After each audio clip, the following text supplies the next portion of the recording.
First, we're going to begin with a look back at the 2025 Ag Tech Connect Conference.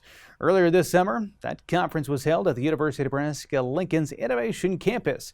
While we were there, we talked about why protecting agriculture is a matter of national security and how producers can stay aware of the many ways that their data might be accessed.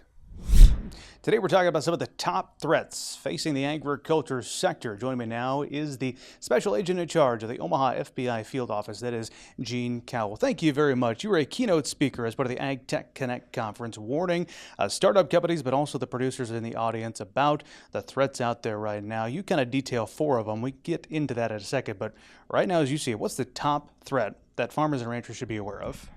I would say this: wherever your farm or ranch is or your food production facility, whether it's Scottsbluff or Kearney or Omaha, the cyber risk and the national security risk to the ag community is growing exponentially. And it's something we're very focused on engaging with the ag sector on, helping those farmers and ranchers protect it the best we can. You know, something we do well in Nebraska is we grow food, we grow feed, we grow biofuel. And because of that, the greater degree that we can work together to protect it, greater degree we can protect our country's national security. Why are people interested in agriculture in particular? Foreign adversaries probably come to mind. What's their interest in agriculture? There's a couple of things they might be interested in. So foreign adversaries, namely the People's Republic of China, they're interested in our data and our technology. You know, one thing we do really well here, better than anyone in the world, is grow things, right? Grow food, grow feed, grow biofuel, and process biofuel. And that technology is something other countries want. And the government of China has said this is a goal of theirs to become dominant in agriculture. And if they have to steal technology to do it, they will. The other thing we're worried about is the threat from malware, whether it's criminals using ransomware to target our agricultural facilities, especially during critical times like harvest and planting, or whether it's a nation state who during some kind of adversarial conflict wants to shut down our ability to grow things during harvest time or planting time. It's a threat we're worried about. And then number 4, we're always worried about the threat from terrorist groups on using pathogens or other materials to really impact our ability to grow food and feed.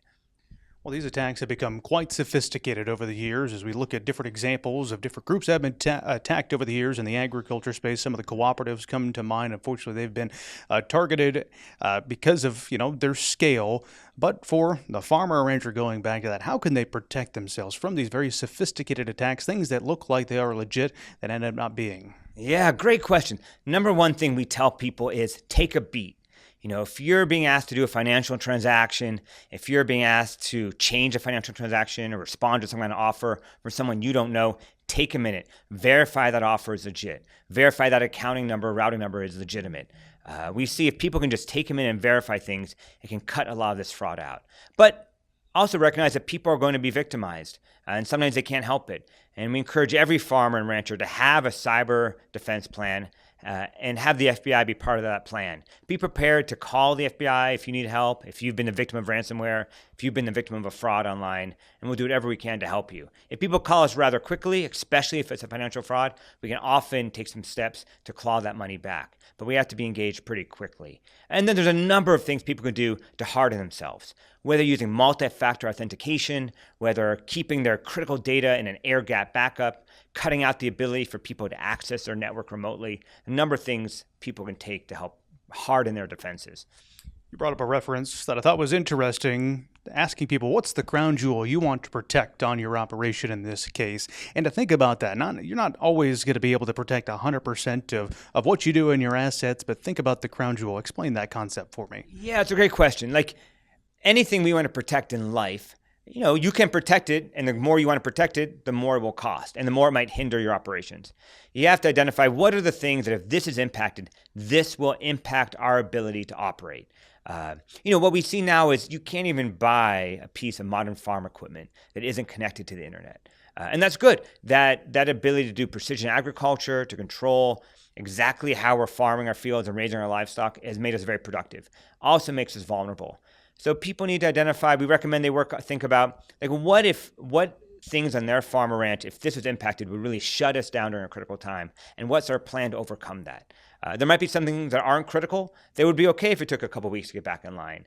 There are other things, think of like an irrigation system being affected, could be extremely critical and needs to be fixed rather quickly. And so we encourage everyone to take a look at what are the crown jewels of their operation, what has to be really protected at a high degree, and what are other things that it's okay if there's a higher level of vulnerability.